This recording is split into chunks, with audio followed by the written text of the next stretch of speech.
Mic check. Woo! We're back, baby. Back to the future. Back to my dick. Back to PowerWash. Oy. Let's see what we're gonna play in the background. We got some. Hold on.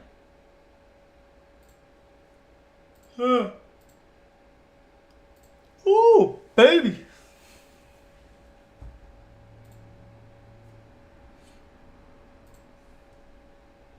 JC's group didn't.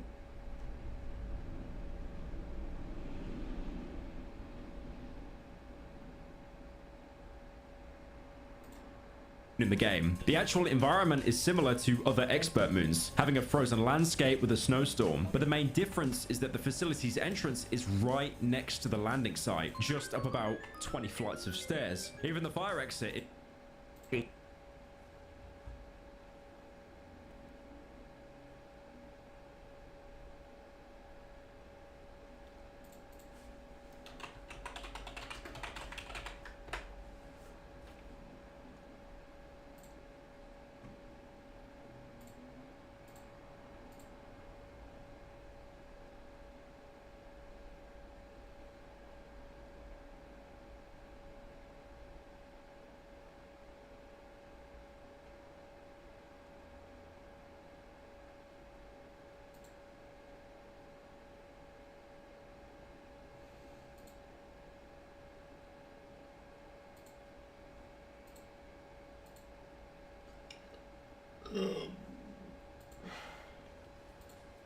The top 25 games that I am looking forward to in 2024 was an incredibly hard list to compile, mainly because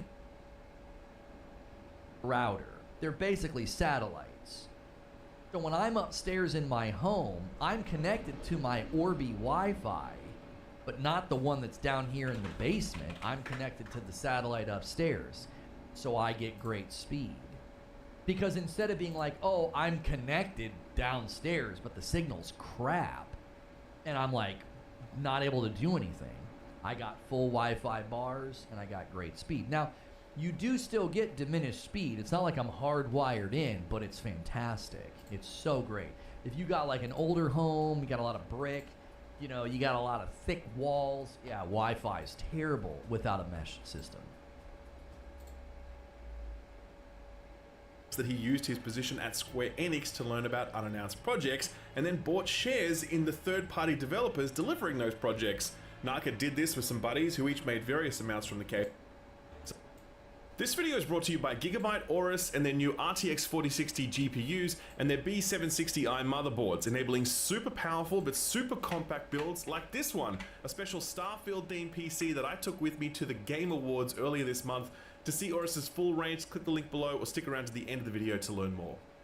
Gamers, welcome to the end of the year of our Lord 2023, and by our Lord, Let's go. Taylor Swift. Let's be real, it was clearly Let's her go. year. We were all just like Bonus jobs.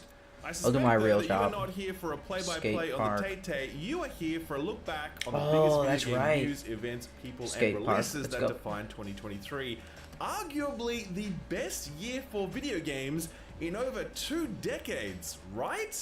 Honestly, are we going to get serious? I think, yes. It is an amazing year for video games to come out. I think it's not a great year for video games insofar as all of the layoffs. I think we want to celebrate all of these games, but maybe there is something missing because a lot of people who made those games are no longer working at those companies. That was Ben Starr, the voice of gaming's sexiest leading man, Clive Rosfield, and in that clip, Starr accurately summarizes the contradiction inherent in 2023. This was, inarguably, one of the best years for video game releases in history. You know those JPEGs which show games that came out in years like 1997, 2001, and 2004, and we're like, fuck man, I can't believe all those games came out the same year.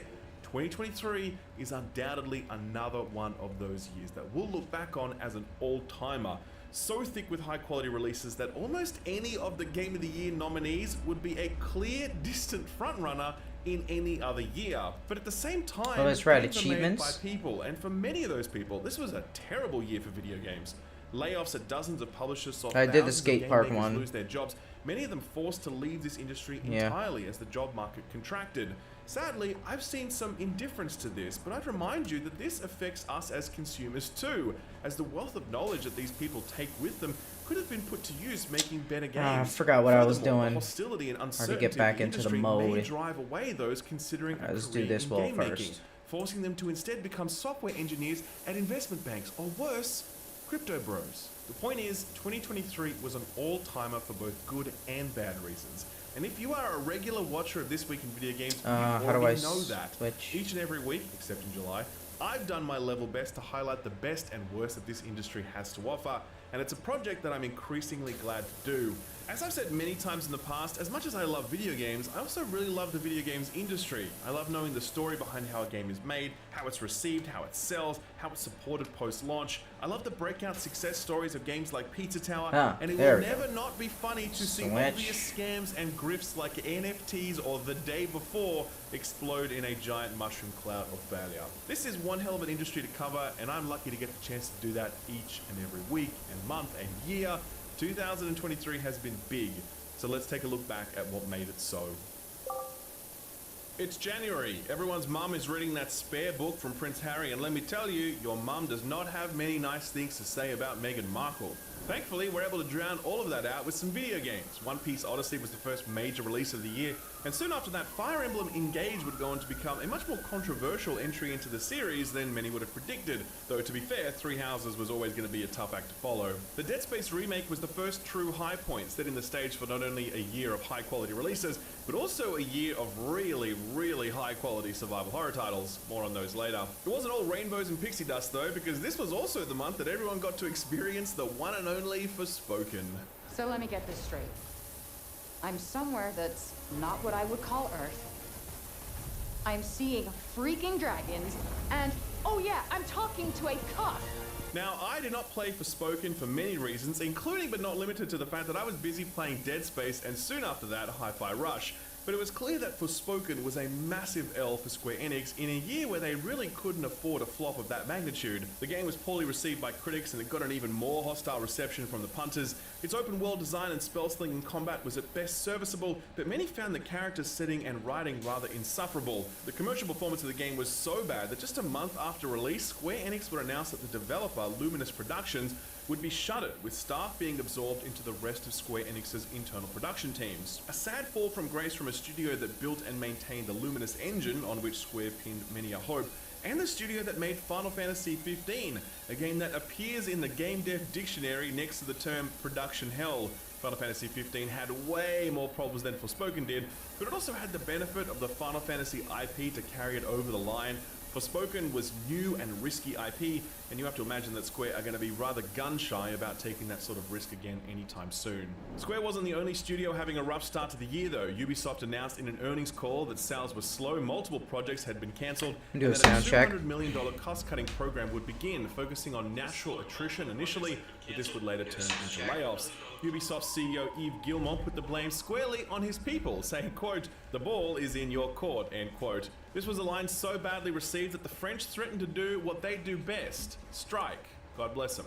Leading Yves to apologize for his comment, saying, quote, "I heard your feedback and I'm sorry this was perceived this way," end quote, which roughly translates to, "My statement was fine, you guys just didn't get it." Ubisoft would rally toward the back end of the year with some moderately successful releases, but none big enough to change the narrative. Ubisoft are still on the back foot, and they absolutely need a big 2024 if they're going to regain some momentum. Best of luck, Skull and Bones, no pressure. But the biggest story of January by far were the layoffs. It was as though consultants had spent the entire Christmas break huddled together in vacant office space to see how many scalps they could claim, and they claimed a lot. During 2023, Facebook would lay off 21,000 people. Amazon would start the year by laying off over 9,000. Google would follow suit, laying off 12,000. At the end of January, Microsoft announced that some 10,000 employees would lose their jobs, including employees at 343 and Bethesda. Phil Spencer himself put out a statement on the matter, saying, quote, "This is a challenging moment in our business, and this week's actions were painful choices. The gaming leadership team had to make decisions that we felt set us up for the long-term success of our products and business, but the individual results of those decisions are real. I know that hurts. Thank you for supporting our colleagues as they process these changes, end quote. It's a laudable sentiment, but it must be set against the reality that Microsoft made $72.4 billion in net profit in 2023. That's $72,000 million. And because that was just $400 million less dollars than last year, 10,000 people lost their livelihood. Layoffs are often painted by corporates as necessary, but they very rarely are. They're usually a choice to ensure that no matter what, the line keeps going up. And as painful as this initial crop of job losses was, it was just the beginning. Excuse me while I slip into something less comfortable. It's February. The MCU is buckling under the weight of its own bullshit, as evidenced by Ant-Man 3 existing. For some reason, Disney executives were stunned that this one bombed. They thought they had a winner on their hands. Luckily, Jonathan Majors as Kang turned in a good performance. Looking forward to seeing more from him in the future. On the video game front, February has recently become this bumper month in the gaming calendar, where before it was typically barren, a hangover from the holiday season still in effect. The last few years, though, it's been basically the most stacked month of the year, and this February was no exception. It opened with the inspired Hi-Fi Rush, which Microsoft cheekily shadow dropped as part of a showcase event they ran at the start of the month. Like a Dragon Ishin saw a Western release for the first time, and it was truly incredible if you're down with RGG's unique brand of testosterone-infused soap opera. Atomic Heart was a weird one. It was a good example of the large gap that often exists between critics and players, as critics were pretty lukewarm on it, myself included, but the general reception to it was really positive, and people were glad that Munfish were making a game like BioShock, since no one else was doing it. It was also one of the best PC ports of the year, a stark contrast to Wild Hearts, a really fantastic Monster Hunter style game developed by Koei Tecmo and published by EA. This earned its place at the monster hunting genre table, which is a really tall order since Capcom have that formula down cold. Sadly though, performance on all systems, particularly PC, was diabolically bad, making it impossible to recommend the title and absolutely crippling its momentum. EA would later go on to pull back on their investment in the game, with the studio subtly announcing that we shouldn't expect any new content anytime soon. A very sad end for a game that deserved better. There were other big releases that month. Kerbal Space Program 2 was so unfinished that it caused a player spike for Kerbal Space Program 1. Octopath Traveler 2 will likely take home the award for best game no one played. Hogwarts Legacy would go on to become the biggest selling video game of 2023, outselling even Call of Duty, and Destiny 2's Lightfall campaign fumbled the narrative ball so badly that the expansion began a spiral, one that would culminate in Bungie laying off nearly 100 staff. More on that later. Interesting to note that the PSVR 2 launched in February, and how many times have you heard about it since then? Not many, I'd wager. When it launched, I wondered aloud if Sony was serious about VR this time, since the previous headset never really became a central pillar in Sony's offering, getting only very limited first-party support. So far, it seems to be exactly the same story. We got a launch title based on Guerrilla's Horizon franchise, but since then, not much. I think the best indication of how serious Sony are about VR came in this month, December, when the studio that made the Sony-published Firewall series was shuttered. If Sony have no plans to put a studio that experienced in VR to work, then you have to imagine that they don't have big plans at all. As Sony were pulling money out of VR, they were putting it into live services, but February was a pretty stark reminder of why that's probably not a very good idea. February saw the official delisting of Square Enix's Marvel's Avengers. Knockout City announced that servers would be turned off later that year. EA cancelled 2 in-development mobile games, Apex Legends and Battlefield, both of which were actually already out in certain territories and fully playable. Rumbleverse was a really fun wrestling battle royale that met its end due to a lack of revenue. Crossfire X is big in Asia but found absolutely no audience in the West, and it too announced in February that both the multiplayer mode and the Remedy-made single-player mode would be taken offline. And Echo VR was one of the more promising live service VR titles. It too announced it was going to that big live service graveyard in the sky. All of this is proof positive of how risky these live service gambits are, increasingly so as existing offerings become more and more entrenched. We only have a certain number of hours in the day to play video games, and when every video game is fighting to be the one game that you play over and over again forever, then it's only logical that the overwhelming majority of them will fail. Oh well, I'm sure publishers will learn this lesson.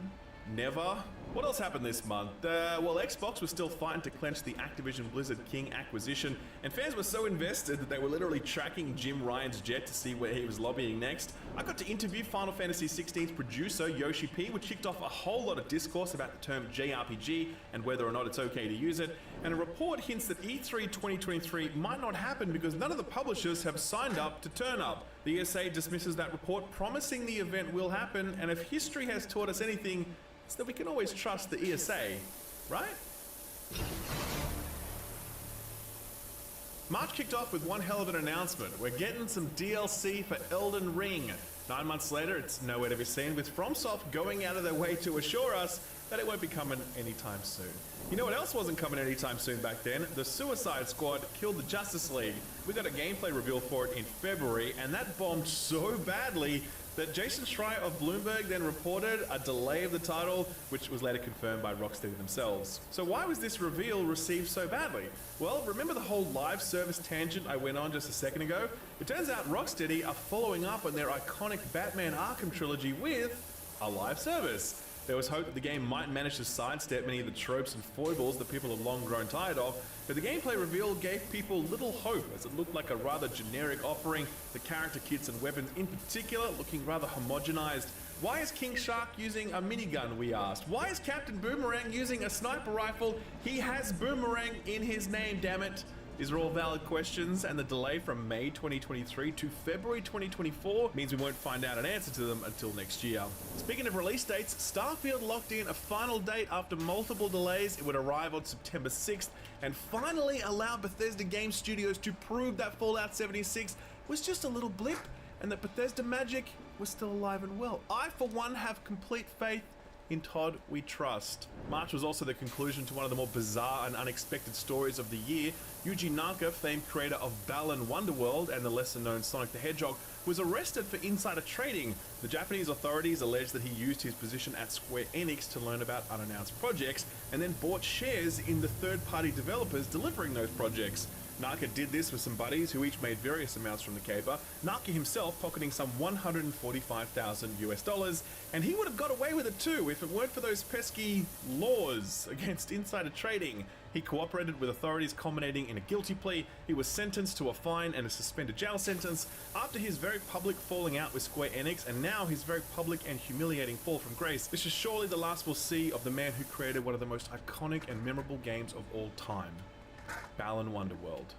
But also Sonic, I guess. Yes, I've used that joke before, but it is literally the last time I'll ever get to use it, so you gotta cut me some slack. March wasn't all about the drama though. Some video games came out as well. Counter-Strike 2 is probably the biggest one. Not that it's spoken about much outside of its absolutely mammoth community. CS is still the most played game on Steam all the time, and while Counter-Strike 2 has certainly had its share of teething issues, the engine upgrade is likely to ensure that CS will stay on top for many years to come. Bayonetta Origins released on the Switch that month. It was a bit of a weird one. Wolong Fallen Dynasty arrived from Team Ninja, and it seemed to make a much smaller splash than their Neo franchise had done years prior. Dredge was one of the indie darlings of 2023, an absolutely brilliant game that I can't recommend more highly. And Resident Evil 4 Remake arrived, absolutely blowing the doors off the survival horror genre, with Capcom finding a way to not only honor, but improve on the source material. Though not everyone agrees with that perspective. Many people still feel as though the original is better. The Last of Us Part 1 came to PC, and it was the worst PC port of 2023, a year filled with abysmal PC ports, and Stadia managed to somehow die again.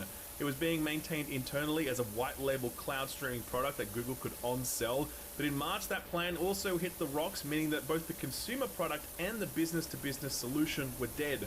Google really found a way to lose money on a low barrier to entry video games platform that launched when people were locked inside their homes for 2.5 years. You really have to give Phil Harrison credit where it's due.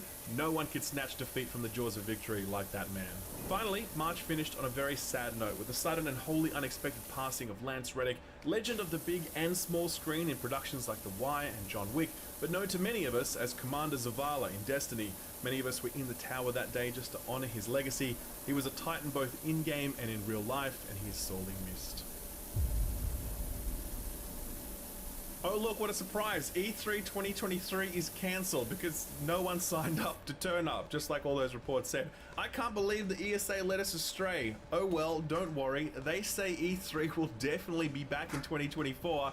Bad luck, Jeff Keighley. You ran a good race, but you never bet against the ESA. April saw the reveal of the Asus ROG Ally, and I gotta say it's been really awesome to see the whole handheld PC market blossom this year. Before then, it was some lesser-known Windows-based devices, but the Steam Deck obviously blew the category wide open, and the ROG Ally is easily the best Steam Deck alternative on the market. We'd later get the Legion Go, and Valve snuck in their cheeky little OLED refresh, which in my view really cemented the deck as the best overall choice for handheld PC gaming. It's just cool to see that this is a thing. A space Can't that wait was to once get that. exclusively controlled by Nintendo is now full of options, and I for one make regular and liberal use of my Steam Deck because I love playing it when I get the chance. New hardware categories rarely stick around in this business, so I'm glad that this one did. April also saw the release of the Mario movie, Nintendo's first foray into feature films, because damn it, if Sonic can do it, then Mario can do it too. It turned out to be a much more divisive film than I would have anticipated, critics putting it at a rotten 59%, while audiences loved it, delivering a resounding 95% approval rating. I was firmly in that 95%. I loved it. Chris Pratt did a decent job. Charlie Day and Keegan-Michael Kay absolutely crushed it. Seth Rogen absolutely sucked. But Jack Black was, Jack Black, and God bless him, we all love him. It was strange to read some of the reviews lambasting it for being too like the video game, and to those people, I would remind them that the Bob Hoskins Mario movie is right over there, and you're welcome to watch it anytime you please. Sadly, April also brought with it more layoffs, this time at EA, which made $5.7 billion in profit in 2023. They announced they would lay off 6% of their workforce. CEO Andrew Wilson took home $20 million that year. Someone who's good at budgeting, please tell me which headcount we should remove for the maximum cost saving. Release-wise, April was a bit of a slow month. The excellent Everspace 2 finally emerged from early access and did well for itself. Minecraft Legends was a very weird third-person strategy game that I was into, but I'll admit that most other people were not.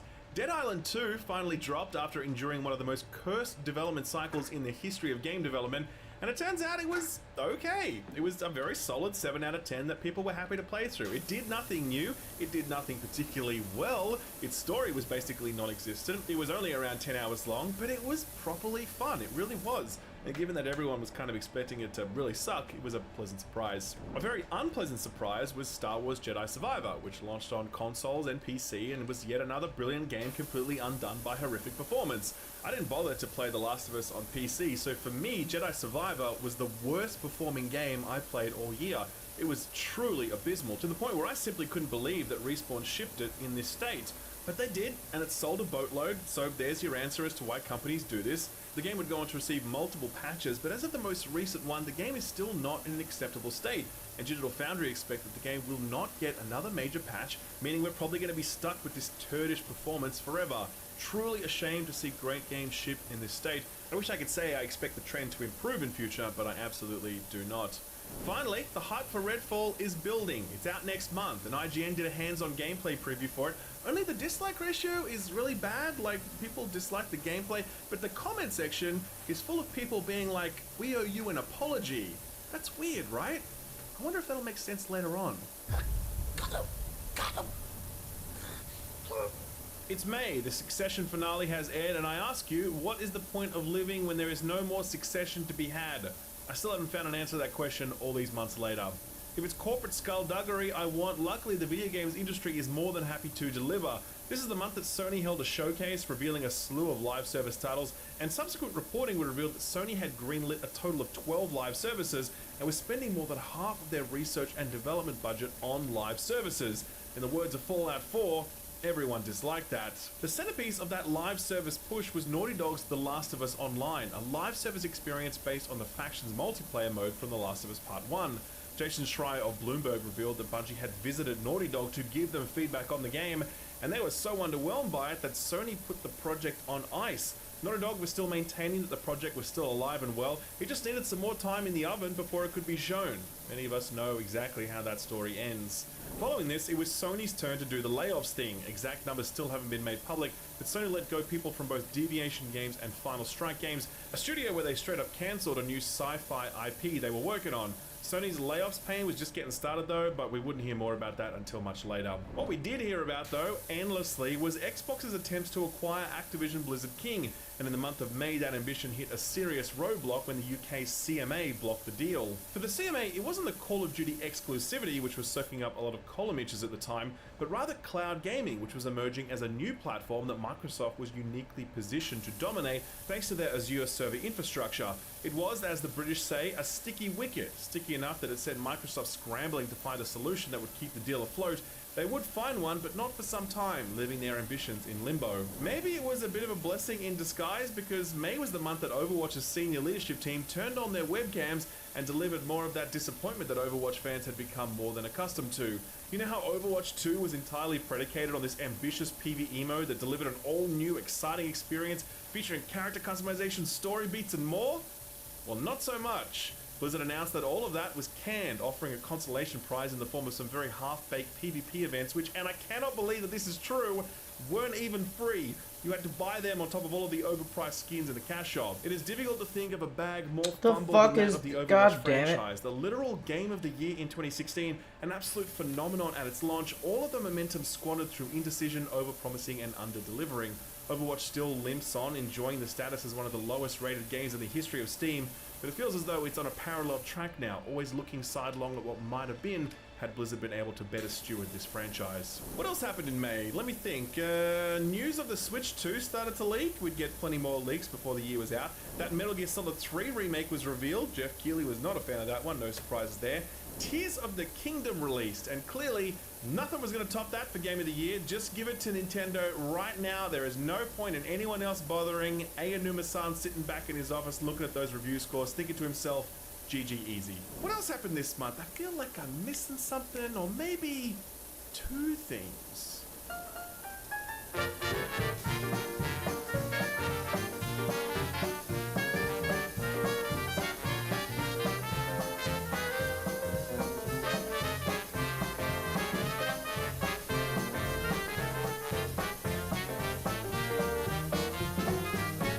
True story. I was looking back at my analytics for the year and I was like, why were my view counts so high in May? And then I was like, yes, Redfall and Golem released in the same fucking month. Can you believe it?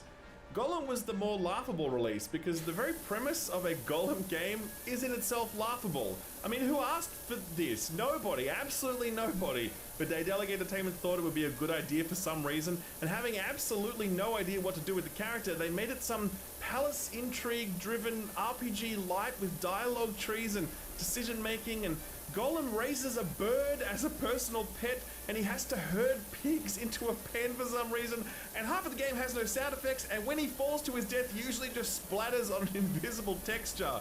It was such a fucking catastrophe of a video game that when I was talking to other reviewers prior to release, we were all just stunned. Like, how does this happen? Nobody really knows, but we do know the fallout. Golem would go on to become one of the lowest rated games of the year because, believe it or not, there were worse games released in 2023, and Daedalic would shutter their in-house first-party development, focusing instead on publishing. What's particularly crazy is that they had another Lord of the Rings game in the works, and part of me is very sad to know that that project will never see the light of day.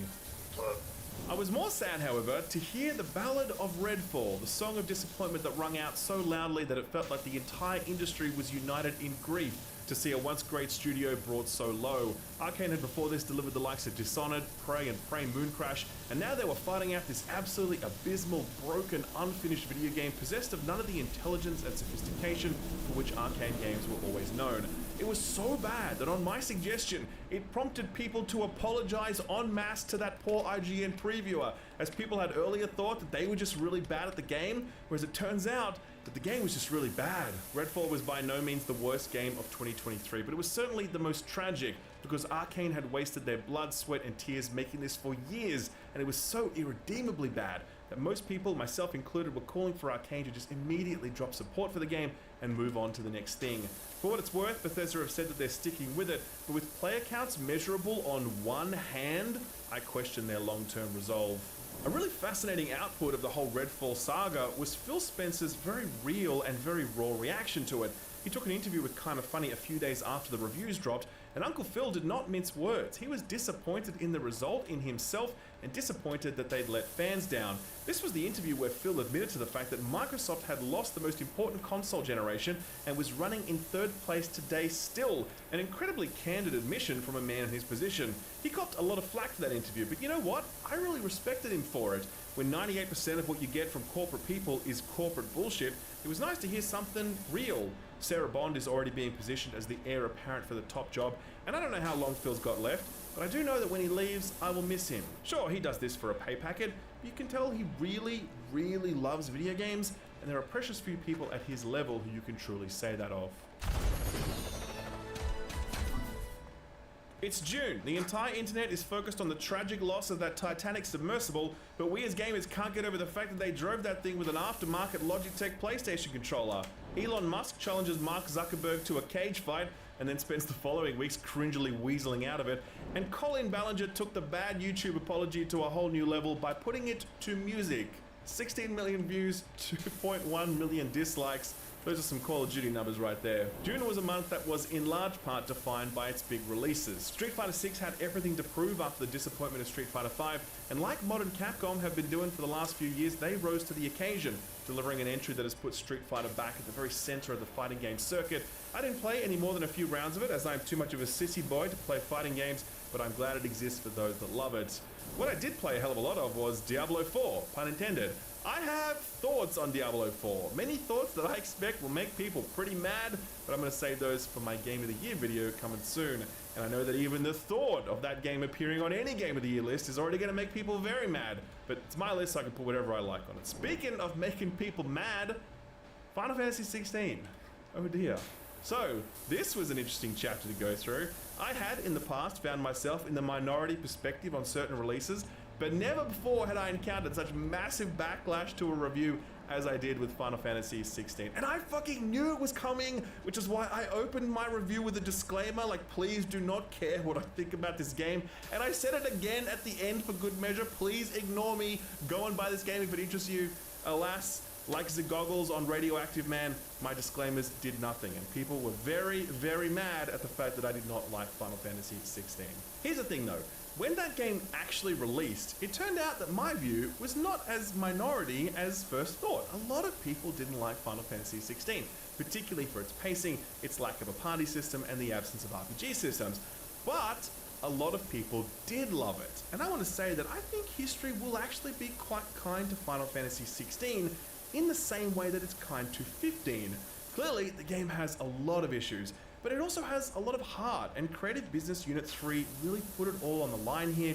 The highs are the highest in the history of the franchise, and that alone carries it a great distance. So I'm glad that Final Fantasy 16 made so many people happy, even if it wasn't for me. But on the plus side, I got to beat Ben Starr, and let me tell you, that is one charming motherfucker. This month also saw the FTC bring suit against Microsoft, hoping to double down on the CMA's blockage of the Activision Blizzard King acquisition. It was a lot of the arguments that we'd heard in the past, though argued less persuasively by the FTC, resulting in the judge ruling against them.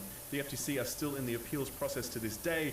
I think someone needs to tell them the horse has already left the barn. Finally, and most worryingly for the future, this was the month that Embracer announced that a $2 billion funding deal had fallen through. The Swedish-based publisher had spent the past 3 years buying up every studio and IP it could get its hands on, including the actual Lord of the Rings IP from the Tolkien estate. The spending spree happened on a tab that Embracer thought would be picked up by the Saudis, but when that deal collapsed, an ashen-faced Embracer leadership group broke the news, announcing that extensive cost-cutting and layoffs would be required. It is really gross that something like this can be allowed to happen. Perfectly good studios hoovered up, only to then be shut down months later while Embracer tries to plug the massive hole in its balance sheet. Over the remainder of 2023, Embracer would shutter more than half a dozen studios and lay off over 1,000 people, warning the entire time that more and deeper cuts were on the way. It's still unclear if Embracer will even survive the next few years, but given how rocky the outlook for 2024 is, the smart money says that Embracer's troubles are far from over. It's Barbenheimer time! With the MCU crumbling, people were aching for some real capital C cinema, and what could be more cinema than a double feature? One part a deep character study centered on a complex man whose reckless ambition loosed unspeakable horrors on the world, and the other one an Oppenheimer movie. This was the month that I took off for a vacation. I hadn't actually had a proper holiday since the pandemic began all those years ago, so it was nice to visit Europe during a once-in-a-generation heat wave. I'm not exaggerating when I say that I could not go to Sicily as originally planned because the airport burned down. Still, I had a good enough time, and this is actually when Austin started doing some content on the channel. You guys liked it so much that you didn't want me to come back. Thanks for that, by the way, appreciate it. I did come back though, but as a compromise, Austin also remained a regular feature on the channel, and I've been super proud to have his stuff appear here because he really does fantastic work. Just don't tell him that I ever said that, okay? Austin reviewed the two biggest games that released in July, Exoprimal, the super weird live service co-op dinosaur shooter from Capcom. At the time of writing, this was averaging 150 peak concurrent players on Steam. So it looks as though Capcom's unbroken winning streak has finally been broken. And no, we do not count the Resident Evil multiplayer games. We are all in agreement that they do not exist. Remnant 2 was the other big one to drop this month, following up from the sleeper hit Remnant from the Ashes a few years prior. It was really great to see this one pop off in the way that it did. Review scores were super positive, player counts were very healthy. Hell, the game even got a few Game of the Year nominations, which is fantastic to see. It's a franchise that deserves more attention, so it's fantastic to see it get some. I do expect that Gearbox will double down on Remnant in the future.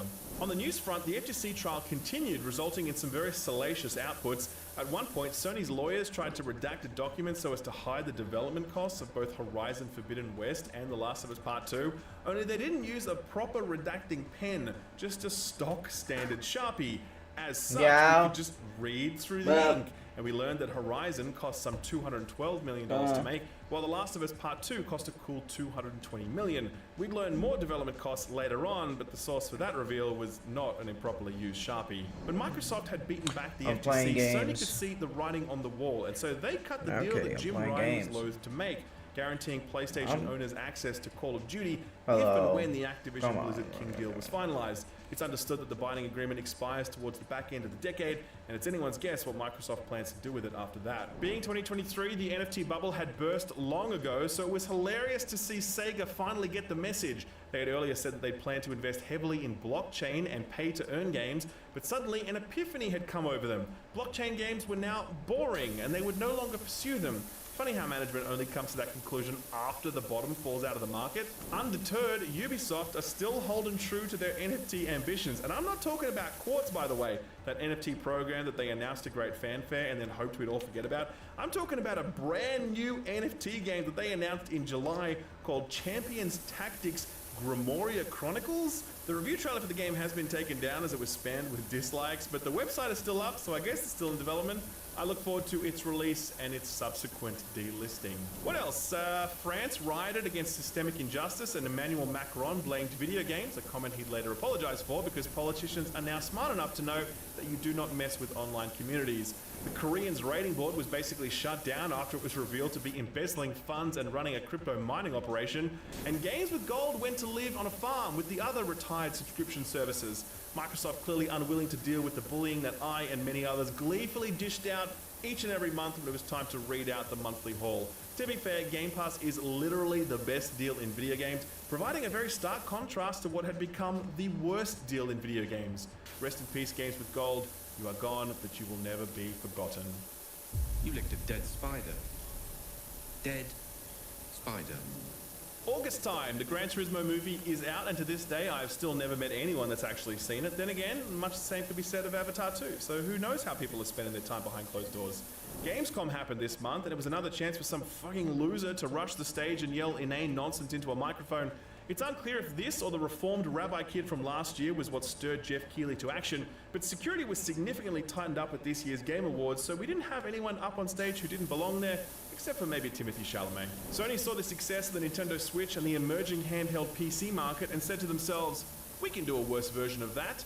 Meet the PlayStation Portal, a handheld that only does remote play, like, that's it.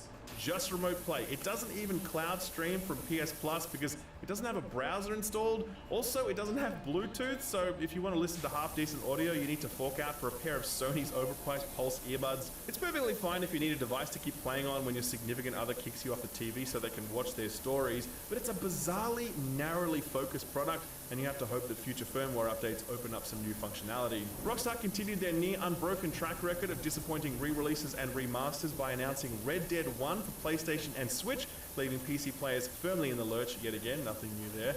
Speaking of disappointment, BioWare.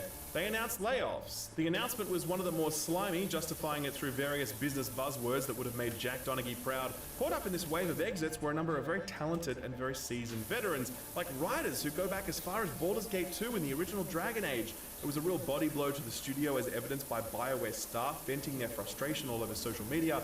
BioWare is still hard at work on the next Dragon Age game, and after that, a Mass Effect, and you get the feeling that both of those titles have to hit their target and hit it hard, because if they don't, then BioWare's future prospects look very bleak indeed. August always marks the beginning of the release season, and this year it was no different, with a surprisingly disappointing Atlas Fallen, the unsurprisingly excellent Shadow Gambit, the throwback-inspired Bomb Rush Cyberpunk, and the Indie Game of the Year winner Sea of Stars. Immortals of Avium also dropped, and sadly it bombed so badly that the studio had to announce layoffs soon after that. Wayfinder 2 hit the rocks immediately, performing so badly that publisher Digital Extremes would soon jettison not only that title, but their entire publishing label. Armored Core 6 delivered in spades, reviving the mech genre as only FromSoft are able to do.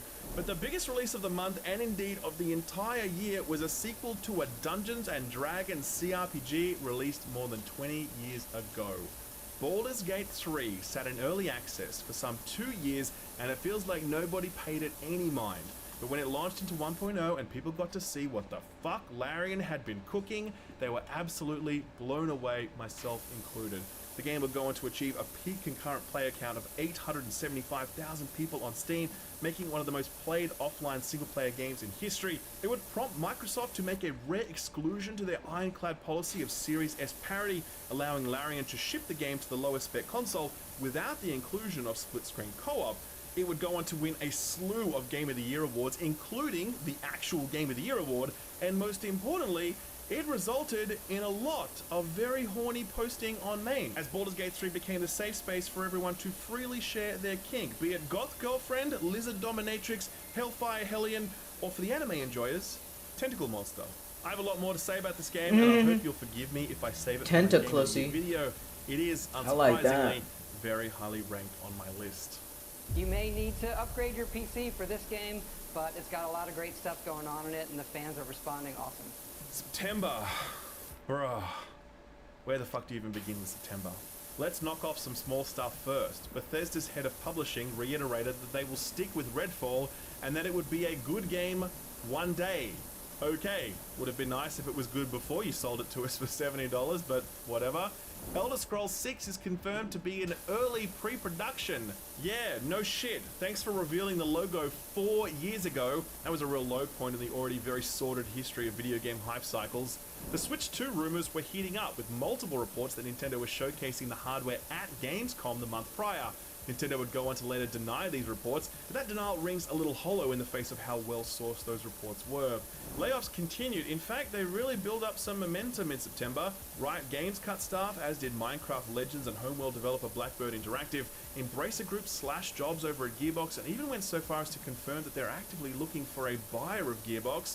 Volition, who had last year shipped the disastrously bad Saints Row reboot, was shuttered, ending nearly 3 decades of game development history, and Mimimi Games, who just put out Shadow Gambit, decided to close up shop, citing the ongoing stress of trying to hustle for financing in an industry where that was becoming increasingly difficult. Outside of that, there were plenty of video games released. June Spice Wars hit 1.0 and landed with a thud, as many of the promised features simply weren't there. The Crew Motorfest sold surprisingly well for Ubisoft. Lies of P would go on to become the year's best Souls-like, and not only because FromSoft didn't release one that year, Payday 3 would take the title as the most balked launch of 2023, totally unplayable for weeks to the point where people just went back to playing Payday 2, and debut Indie Game of the Year winner Cocoon launched to a small but very enthusiastic reception. Speaking of balked launches, this was also the month that Cyberpunk Phantom Liberty arrived, the one and only expansion we were ever going to get for a game that basically wrote the book on balked launches. Well, that and Fallout 76, of course. CD Projekt Red had spent the better part of 2 years fixing the game, but they hadn't really added much in the way of new content. The Phantom Liberty expansion was the first new content drop, and it was truly excellent. A spy thriller headlined by none other than Idris Elba, a Bond-inspired soundtrack to match, but oddly enough, it wasn't the new campaign that captured headlines, but rather the improvements to the base game. Update 2.0 added myriad new gameplay improvements like redesigned perk trees, vehicle combat, new mission types, and tons more. It was a very thorough reworking of significant portions of the game, and the results were truly spectacular. The Edge Runners anime was a moment when many people had discovered Cyberpunk for the first time, but back then the game was still quite unfinished. Here in Phantom Liberty, CD Projekt Red delivered something much closer to what was initially promised, and so say what you will about the ethics of that journey, Cyberpunk 2077 is now inarguably a pretty remarkable video game, offering up stories and immersion that few other RPGs can match. Speaking of which...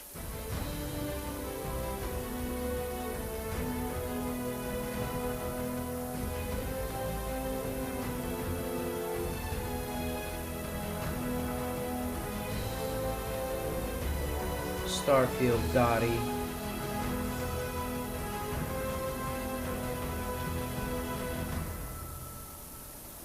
Starfield was Bethesda Game Studios' first new IP in over 2 decades. Since they didn't actually invent the Fallout IP, they acquired that. For years, Todd had been saying that he wanted to make a space game, but the technology did not exist yet for his vision.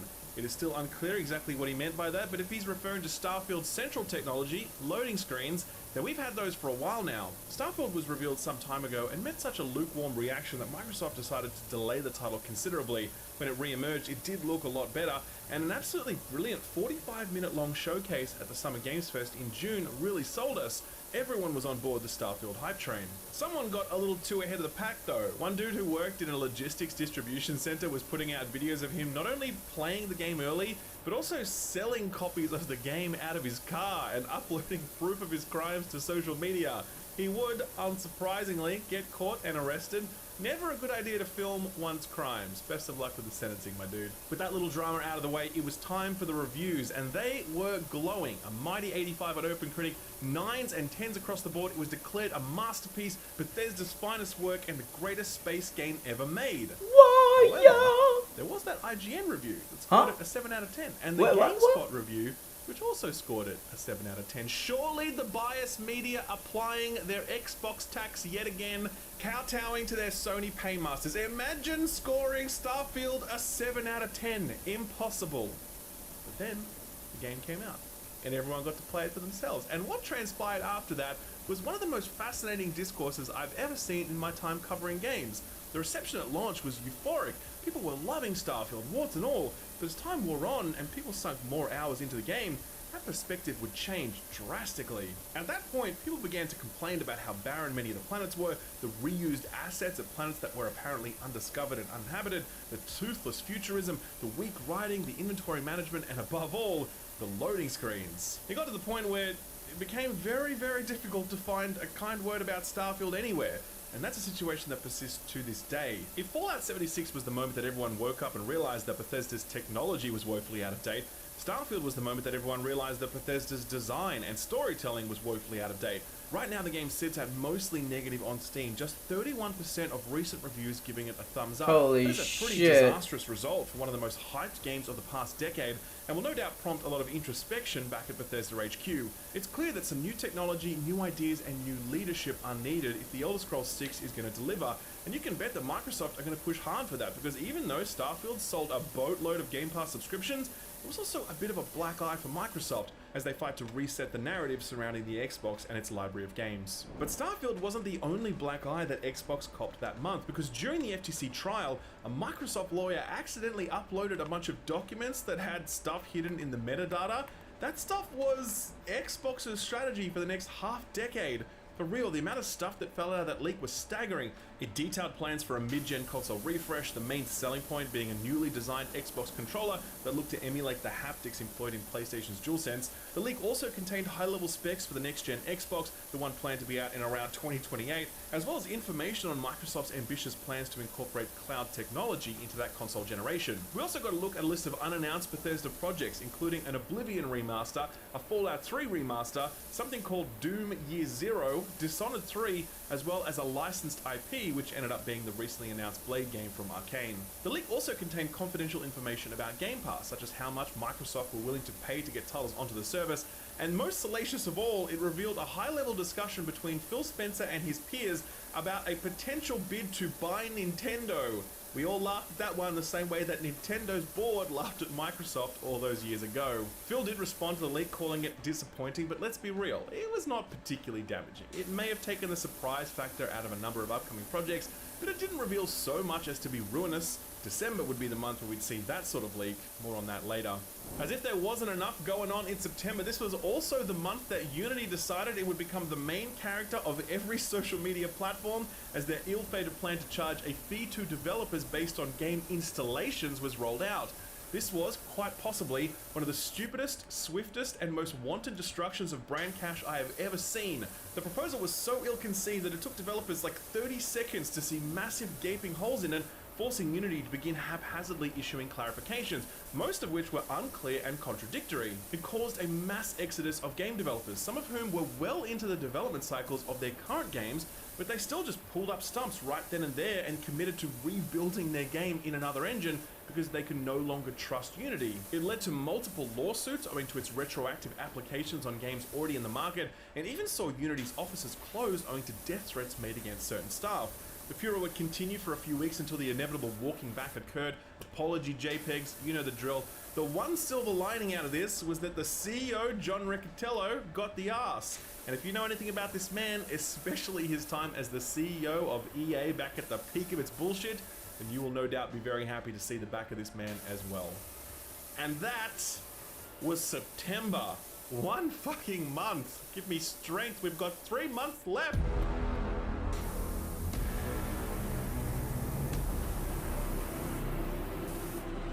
When did this video come October out? began with a big surprise. Jim Ryan, the boss man of PlayStation, was out. He was retiring, saying that the commute between his work in the States and his home in the UK was taking its toll, and he wanted to spend more time with his family.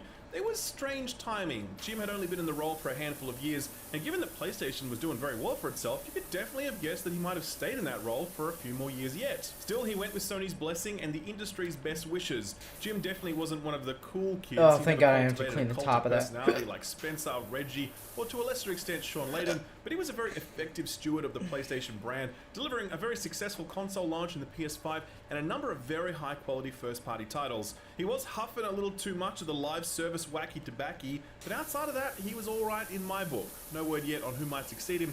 I guess we'll find out in the new year. There is one theory floating around that Jim was only sticking around to lead Sony in their fight against Microsoft's acquisition of Activision Blizzard King. As fiercely as Jim fought that battle, October was the month he lost it, because after Microsoft had beaten the FTC and had made big cloud-related concessions to the UK CMA, the CMA approved the deal, paving the way for Microsoft to finalize the transaction. And that's exactly what they did. On October 13th, Microsoft boss Satya Nadella signed the dotted line, taking possession of Activision Blizzard King for the eye-watering sum of nearly $69 billion.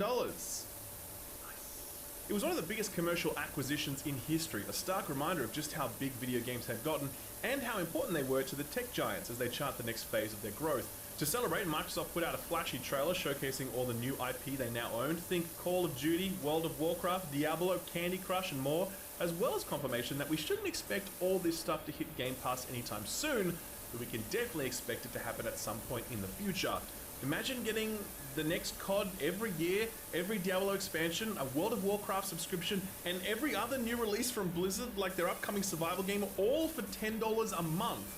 That is pretty fucking wild. I don't know how sustainable that is, but I guess we're all about to find out. If September was the month where industry layoffs picked up momentum, then October was the month that they crescendoed.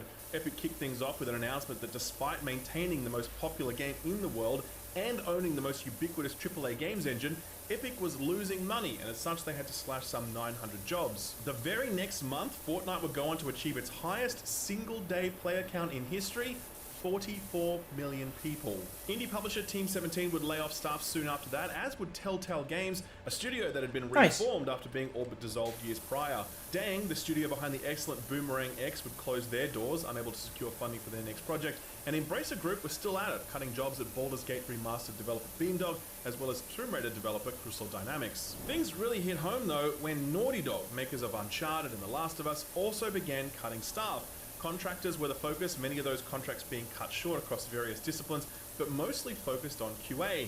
We'd learn a little later on why Naughty Dog was making these sorts of reductions. Creative Assembly would also cut jobs, and there was actually a reasonable explanation for that one. The studio had worked for years to develop a live service multiplayer shooter called Hyenas, and just as it was on the eve of its release, Sega pulled the pin on the project, cancelling it altogether. It was rumoured to be the most expensive game that Sega had ever greenlit, but as is the way with all live services, the upfront development cost is just the beginning of the costs that the project will incur.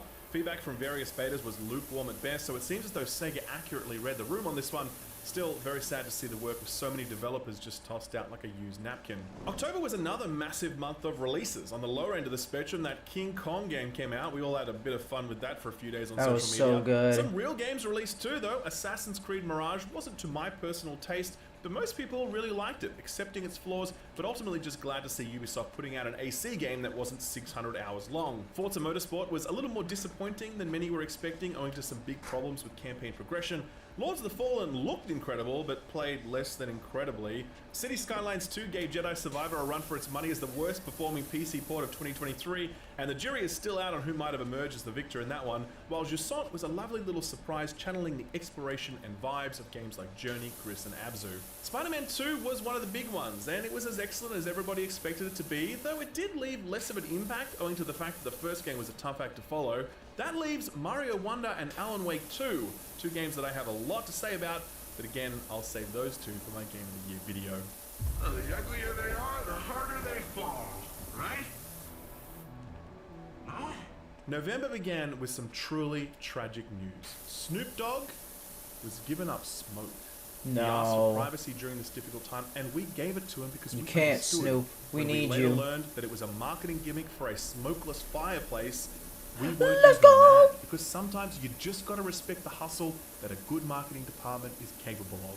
Unfortunately, there were other things for us to get mad about this month, like Bungie's sudden axing of nearly 100 staff just a short time after they were acquired by Sony, promising back then that layoffs were firmly off the table and that considerable sums would be poured into long-term staff retention. The layoffs were within every discipline and at every level except for senior management, of course, because perished the thought that business leaders might take a dose of their own medicine. The biggest and most surprising loss was Michael Salvatore, veteran composer from the Halo days who would go on to become responsible for some of Destiny's most iconic music. If someone that tenured and that talented wasn't safe from the layoffs axe, then how could any Bungie staff ever consider their employment secure? That uncertainty has led to a spiraling of morale at the studio, with Bungie leadership taking the razor to all manner of programs and initiatives in an effort to rein in costs. Apparently, Destiny 2 missed its most recent financial targets by some 45%, and player engagement took a steep nosedive. These kids straight after up shit all over this Nightfall wall. expansion failed to retain players post-launch. And they were dancing Bungie in would it. go on to delay the Final Shape expansion to Fucking June of next year, handprints in the and shit. rumor has it that their extraction shooter Marathon was also delayed into 2025. All of this rejigging is apparently an effort to retain their independence, as IGN report that Sony has a clause built into the contract that allows them to assume full control if Bungie falls below certain performance targets. Will Bungie be able to keep their head above water? We'll find out in 2024, I suppose. Another month, another Maybe round Bungie of wants layoffs. This time at Digital Sony to Extremes, take who let control. go 30 people in They charge wanna of be their publishing dominated, label. controlled. Embracer Group would shut a Free Radical Design. Why would you sign a clause like that? Timesplitters revival. Unity cut jobs as well, no doubt as fallout from their disastrous efforts to impose that stupid install tax. Amazon would cut a full 180 people from its games division as it focused Yo, on go up. giving away more free games or something. Okay then. And Ubisoft would round things out by cutting over 120 staff from various studios. In more upbeat news, BlizzCon happened, and it was actually a pretty good showing, revealing a Diablo 4 expansion slated for late next year, as well as a new Up, 3 bitch. expansion long saga for World of Warcraft. WoW has been getting its mojo Why back can't these go past up couple the of years what after the a string fuck? of disappointing expansions and design decisions, and that recovery has been helped in no small part by the huge success of WoW Classic. For once, Blizzard's future is starting to look What a is little this? I brighter. can't climb up the Overwatch 2 wall? I was just doing that notwithstanding, over there. Since this was also the month when the Overwatch League began the process of voting itself out of existence, triggering a $120 million bill that Phil Spencer would have to pick Guess up. that's cheating. A nice welcoming gift Can't from do old that. mate Bobby Kotick. Alright. This was also the month when those Bethesda employees tried to gaslight Steam users into enjoying Starfield, a truly hilarious moment within the already very humorous annals of Bethesda customer support. November was also the last big month of video game releases. RoboCop Rogue City was super weird, but also kind of awesome if you didn't think too hard about it. The Talos Principle 2 That was was a critical fun. darling for Crow Team and publisher Devolver Digital. Like a Dragon Gaiden was a short and sharp touchpoint for fans who'd been missing Kiryu. And speaking of short, Call of Duty Modern Warfare 3's campaign was so short that it became the butt of a joke at the Game Awards. Chris Judge absolutely bringing down the house with that one. Speaking of the Game Awards, Pew, pew, pew.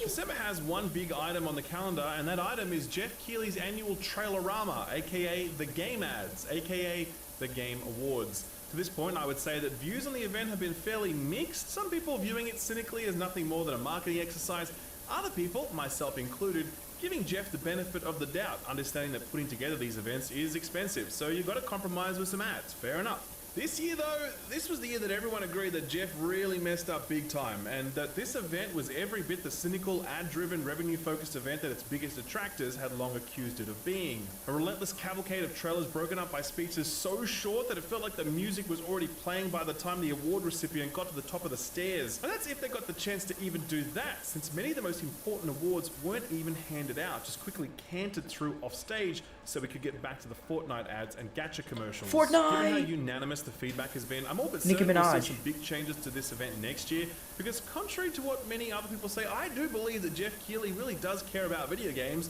But yeah, 2023 was a low point that I hope we'll look back on as a nadir rather than as a template. December was also the month that we got our first proper look at GTA 6. The reveal happened a little earlier than planned, as someone had uploaded the trailer early with BTC blazoned across it. Rockstar would roll with the punches, uploading the trailer to their own YouTube channel and smashing all sorts of records in the process. At the time of writing, the trailer has amassed 159 million views, or roughly 25% the viewership of your average Mr. Beast video. GTA 6 is all but confirmed to be launching in Q1 2025, which means that publishers are going to be very reluctant to announce their games for a release anywhere near there. Expect a very quiet January, February, and March as publishers clear the decks for what will undoubtedly be the biggest selling game of not only that year, but this entire console generation, and probably the next generation as well. In other news, Naughty Dog finally bit the bullet and cancelled that Last of Us Online. We'd been hearing reports of it being shelved long ago, and these job cuts from earlier in the year were directly related to that, since the QA people had nothing to QA. Sony seems to be putting the brakes on a lot of its live service ambitions, delaying multiple projects and cancelling others. We can't say for certain, but it feels like a good move, because if there's one thing this industry it's not letting me climb on this side. What the fuck? It's live services. December had two big surprises left for us. The first was the culmination of one of the most obvious scams in video games history. I'm talking, of course, It's about not the letting day me go before over there. What the open fuck? World MMO survival zombie What- game that why is there a wasn't an wall open here? world, wasn't an MMO, had like no survival elements, and only like 6 zombies in the entire assets store-bought map. God Honestly, damn you've it. probably heard about all this very recently, as it's been covered extensively by anyone with a YouTube account, myself included. Rather than give you the abridged version, I'll just link to my video below. TLDR, game was a total scam. Fucking Studio hate shut this. itself down 4 days after launch. Game is being taken offline in January of next year. The last big surprise of 2023 was unfortunately not a pleasant one. Just a week before Christmas, Insomniac, makers of Ratchet & Clank and the recent Spider-Man games, was hacked in a ransomware attack. The hackers demanded $2 million, and if they didn't get it, they said they'd release some 1.6 terabytes of information, including the personal information of Insomniac employees. Sony didn't pay them, and so sadly the hackers did exactly what they said they would do. The resulting data leak was one of the biggest in video games history, showcasing tons of Wolverine gameplay, the full plot of the game, and even a playable build which people were eventually able to crack and play for themselves. This is, in itself, a real shame, as Insomniac will now forever be denied the chance to reveal the game on their own terms, and it also really colours the discourse around this game, allowing people to jump to ill-informed conclusion based on in-progress work. How the heck do you make a Sadly, slope that was out of not all concrete? that was leaked. Insomniac's upcoming Park slate of Warden, projects you're is now fucking public, dumb. including a There's Venom no way I game can similar explain in that to you size if you and don't scope to already Miles know. Morales. Spider-Man 3 is, of course, on the way. Fucking Warden We're not doesn't getting know. a Wolverine 2. Instead, we're getting a full-blown X-Men game toward the back end of the decade, as well as a new Ratchet & Clank game. In 2023 and beyond, Insomniac will finally turn their attention to some new damn it. IP. But that Fucking wasn't ladder. all. The leak also revealed a cancelled multiplayer Spider-Man title. It revealed the sales figures and revenues for various Do they Insomniac seriously games, and want it me also to revealed jump the and budgets for future shoot this projects, shit? And it turns out that Spider-Man 3 will cost more than $300 million to develop. The fuck is kicking off this? Plenty of discourse on the sustainability of the AAA games model. It Why am was I a being fascinating blocked? look behind the curtain, sure, but it was also from a source that knowingly and deliberately put Insomniac staff Let's in see if it danger cleans the by wall leaking their if I personal clean the information. rest of this. That made reporting on that stuff very difficult, prompting a lot of introspection on the part of the games press. Regardless, that information is now out, and if any silver lining is to be drawn from this, it's that the sensitivity with which people handle this information is a testament to just how much respect people have for Insomniac and the incredible work that they do. And on that rather dour note, let's bring this home.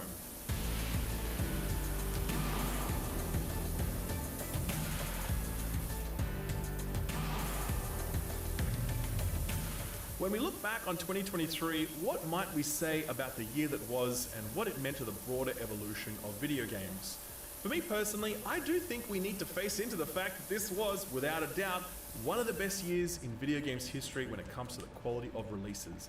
Baldur's Gate 3, Resident Evil 4 Remake, Spider-Man 2, Mario Wonder, Alan Wake 2, Dave the Diver, Cocoon, Dredge, hell, even Fortnite hit new levels of greatness with its new Lego-themed survival game mode thing. Point is, this was an all-timer, and no matter what the context for that might be, it doesn't change the fact that we got some very, very good video games did it this clean year. the wall already? In fact, we got a lot of them. But that context Okay, really did it? matters. Oh. Over 9,000 Okay, it game did. jobs vanished this year, leaving our industry objectively worse than it was 12 months ago. I think it's perfectly fine to celebrate all of these incredible games, so long as we're also willing to recognize that many of the people who contributed to them are no longer working in this field. It's encouraging to see that for the most part, people are alive to that reality and sympathetic to it. Consumers being aware of crunch, for example, has had a profound impact on how studios manage their people. So we can only hope that consumers being more informed about games industry job security will encourage studios and publishers to treat their people less disposably. But that is optimistic, as economic headwinds indicate that 2024 will continue many of the more disappointing trends we've seen in 2023. There's not a whole lot we as consumers can do about that, but keeping a spotlight on it and approaching these situations with compassion is certainly a good start. That's what I've been trying to do, and that's what I'll keep trying to do here on this news show. Every week I feel very lucky to be able to cover this industry that I love so much, and so appreciative that you guys all tune in each week so I can keep doing it. Austin and Stu are both as central to this operation as I am, as literally zero videos would hit the channel without them, so a huge thank you to them for all their work and support. I will say that I have pretty big plans for this week in video games in 2024. I've actually already hired someone to help make those plans a reality. We're going to be working in the background for a few months to set things up, but when it's all up and running, I hope you'll join us for what I think is going to be some pretty cool stuff.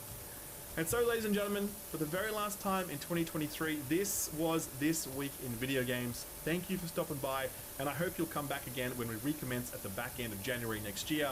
Have a happy new year, and all the best to you and yours. So earlier this month, I went to LA for the Game Awards, and I was there for like a week working in my hotel room when I wasn't, catching up with people, having mints, etc.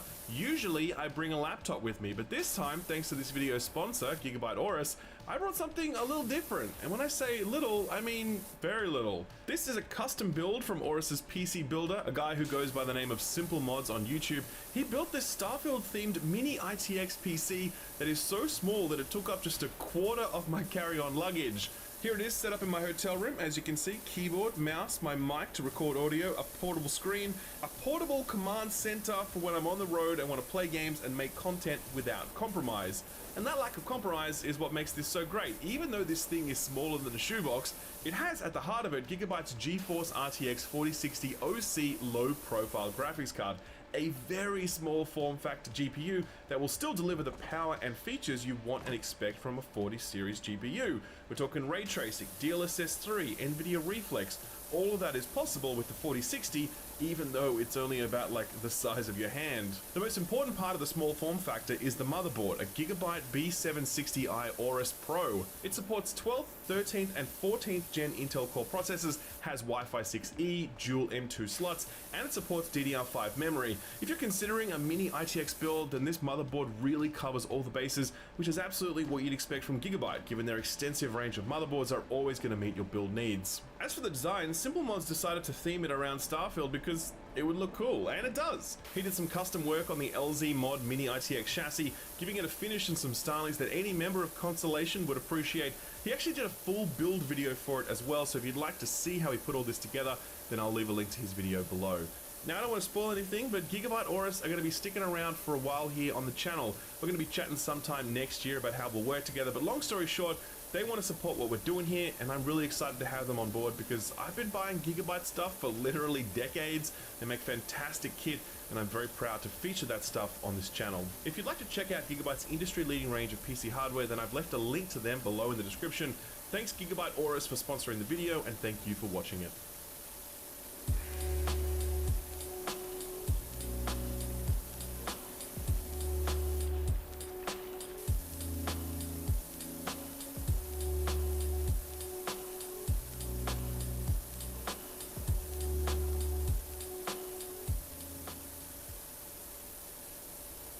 Not able to do anything. I got full Wi-Fi bars and I got great speed. Now, You do still get diminished speed. It's not like I'm hardwired in, but it's fantastic. It's so great. If you got like an older home, you got a lot of brick, you know, you got a lot of thick walls, yeah, Wi-Fi is terrible without a mesh system. Yo, Blurred Roddick renews the membership. Welcome back. Thank you so much for picking member. We need folks to pay attention to that. Thank you so much for doing that, Blurred Roddick.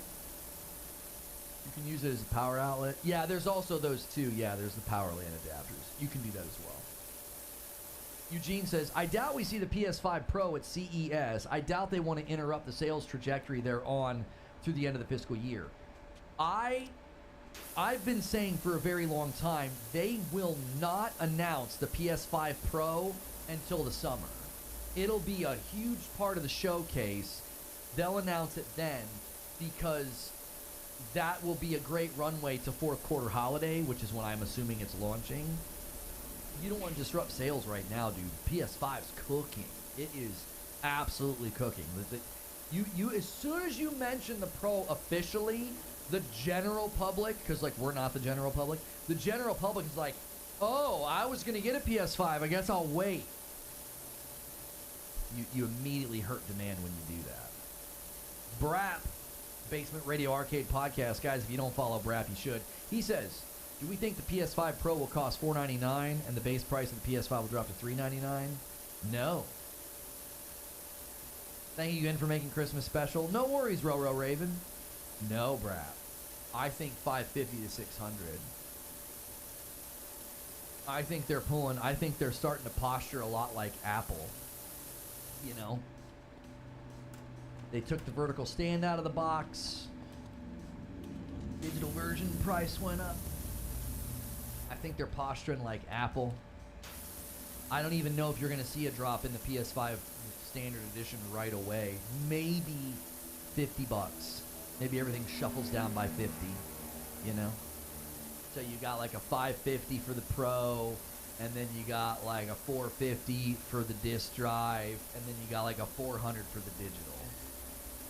Eugene and I just frickin' said the same thing. $550, $450, $400. Yeah. I don't think they're scared of having the Pro cost more. I don't think they're scared of it at all. Because it's like, I think they're just starting to posture like Apple. They're like, our stuff's great. Pay for it. When you create a really good product and the demand is through the roof, basic economics dictates that you don't lower your prices, you're raising. And they did that with the PS5 digital. They raised it by $50 and they took stuff out of the box. They took stuff out of the box. So I think you're gonna see more of a posture like Apple from them. So the Pro will be $550. The disk drive version will drop to $450. Why is it cutting? What the fuck? Why the fuck is it doing that? I disagree with the idea that Sony's posturing like Apple. It's fucking up my smooth, satisfying cleaning. Sony, I said they have no interest in competing in the mass market, and they wanted to focus on high end. Mm-hmm. Look, my shit's all fucked up now. Yeah, because. Oh, why does it do that? Demand for high end is diminishing. So if demand for high end is increasing, well then, put the pedal down. Put the pedal down. You're gonna make a ton of money. Or at the very least, you're gonna shrink the loss. If the Pro is still a loss lead, you're shrinking the loss by charging $550 for it. It makes sense. The PS4 Pro came out and it was $50 more than the PS4, and it lowered the Slim to $350. Apple have a far bigger market. The console consumer base is not growing. Why start pricing people out? Though I get it's a side grade and not really needed. You're assuming they're pricing people out. They are on pace to surpass PS4, and it seems in the United States market especially, they're getting consumer migration. So you're saying the console consumer base isn't growing. No, but PS5's looks like it is. PlayStation's looks like it is. Is Jeremy in the chat? No, that's not the real quartering. That's not the real quartering. I don't think he hangs out here. That would be really interesting if he did. But no, that's not the real quartering. That guy has 8 subscribers and his avatar is Pee Wee Herman, so that's not him. Yeah, he just hangs out here in the morning, just talks video games. You think the PSVR 2 will get a price drop? Maybe. I think the PSVR 2 and PlayStation need to focus on existing property that can be converted and be given VR modes. I think that's the key. I think the key going forward is to be like, hey, you like Gran Turismo? Where do you play it on VR? Hey, you like that Resident Evil? Where do you try it on VR? Yeah. Oh yeah. That's the ticket. I think that's their path to getting better VR adoption rate from consumers. You got to use existing IP in existing games. My name is stuck. Yeah, eventually you'll be able to change it. Would you change it too many times and they make you wait? Eugene says, households over 100,000 are the primary drivers of the gaming market. Those households aren't looking for cheap. Yeah, when that research came out that said that the households spending the most in the gaming market are over six figures, that made it pretty clear. That made it pretty clear to me that you're not pricing anybody out, bro. Right? You're not pricing anybody out. I don't think. Right? It's not like somebody's going like, oh, dude, I don't know, dude. I don't know. I spend thousands of dollars a year on gaming, but $550 for a PS5 Pro, I can't do that. I mean, look at the accessory attach rates of things like the DualSense Edge and the PSVR 2 and the Portal. Yo, Happy New Year, Hitman. Where can I find that data about households? Eugene will have to try to track that down. I remember us looking at the article.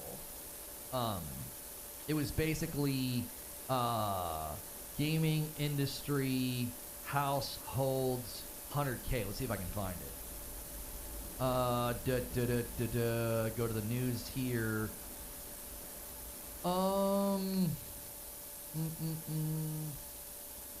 No.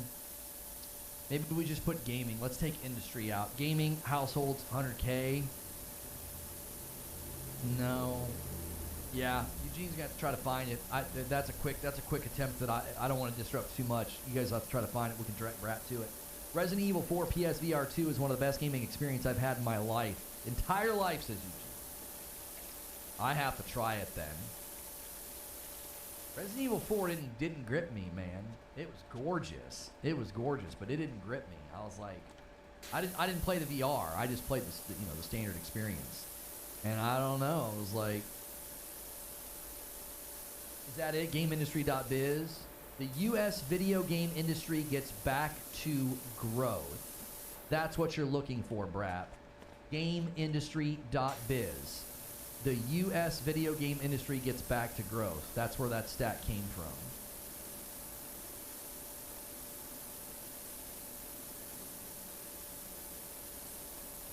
I just beat Days Gone.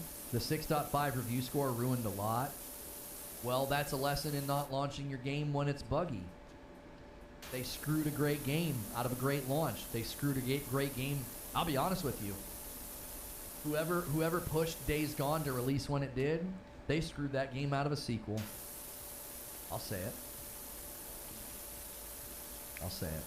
Now, we still might get one, but we ain't getting one when we should have. It's a great game. One of the best games of its time for emotion capture. The facial expressions in that game are just remarkable. They're really, really well done. And they launched it, and it was buggy, and everybody was like, this is a piece of crap, and its score tanked. And then a year later, or whenever it hit PS Plus, and everybody downloaded, played it, and they were like, why the frick did this game get such a bad score? This game's fantastic. And it's like, yeah, well, you pushed the game out before it was ready. Serves you right. Whoever made that choice. Can't do that. Can't do that to your property. There's no going back. There's almost never any going back. You're never going to get back what you lost, right? Jedi Survivor's never going to have a great score on Steam. It's never going to have good sales numbers on Steam. It isn't. It won't. Cyberpunk is like anomalous. And even then, you could probably argue that they lost billions of dollars, not just in share value, but in sales, because it launched in the state that it launched.